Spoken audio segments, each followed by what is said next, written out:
é desafiador, assim, a empresa não depender mais de mim.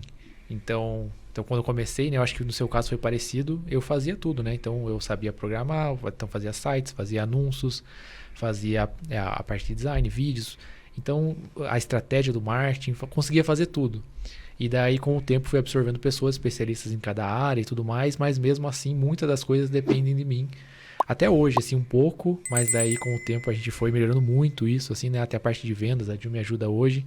Então, um empreendedor faz muitas coisas, assim, né? Financeiro, vendas. Então, pô, quando está começando, tem que fazer muitas coisas. E cada uma dessas áreas exige os seus processos, assim, né? Sim. Então, essa parte, eu imagino que você tem um colaborador e você se torna muito dependente dele, né? Ele é muito importante para você. Então, se você não tem processo, se ele sair, você tá quase quebrado, assim, né? Naquele setor, por um bom tempo, você vai passar um sufoco muito grande. Porque você não tem processos para já entrar uma pessoa e já tá ali rapidamente. Ela vai pegar o que tem que ser feito e... Então, eu acho que e são alguns, né? Acho que tu pode citar mais alguns casos dos problemas de não ter processos e das oportunidades de você ter também, né? A primeira coisa que eu acho legal a gente falar é a questão dos sinais, sabe? Tem alguns sinais que indicam que a gente precisa desses processos, né? Legal. Um desses sinais, por exemplo, é a baixa produtividade.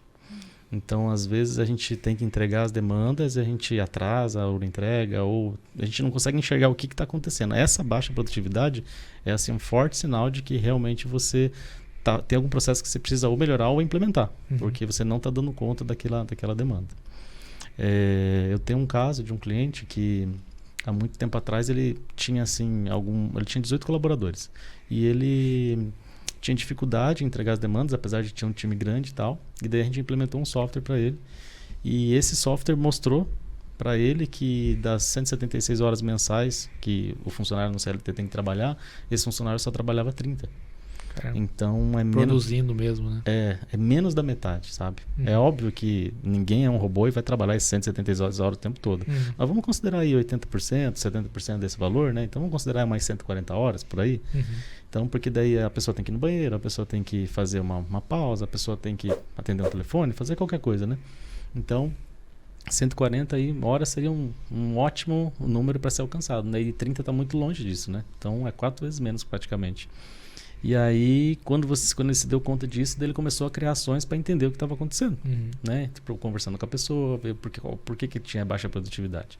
E daí ele melhorou ainda mais o processo dele. Mas se ele não tivesse visto esse número, dificilmente ele teria conseguido resolver isso de uma forma assertiva. Porque a gente, como empreendedor, sempre tem ótimas ideias. Mas a ideia que melhor vai funcionar vai ser sempre aquela apoiada em dados. Porque os dados levam a fatos. E os fatos, sim, dão pra gente um caminho certo pra gente percorrer. Porque muitas vezes a gente tem uma opinião, mas é mais achismo do que opinião. E o dado dá o fato como ele é, nu e cru como ele é. Então, outro sinal também é a questão de desperdício. Desperdício de material. Por exemplo, se você tem alguma operação onde você tem que fabricar um produto, ou, sei lá, fazer algum tipo de material, ou até mesmo essas empresas de móveis, por exemplo, que usam essas chapas de madeira, eles têm... Quando eles não têm um processo bem alinhado, eles têm muito desperdício. E o que o desperdício te leva? Te leva a mais custo. Porque você tem que tentar repassar isso para o cliente, ou talvez até não conseguir repassar e ter um prejuízo, porque vai ter um desperdício muito grande. É como se você pagou R$100 numa chapa de madeira e desperdiçou 20, é como se você estivesse pegando R$20 e rasgando. Sim. E não tem o que você fazer, né?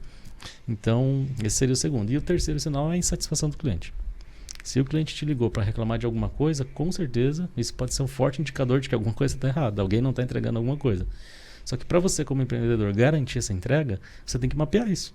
Você tem que deixar claro para o teu colaborador exatamente o que ele tem que fazer, da forma com que você gostaria, e também até, de certa forma, dar um pouquinho de liberdade para o teu colaborador, porque ele está no campo, ele está na barreira de frente. Então, talvez ele sempre pode trazer alguma informação que vai agregar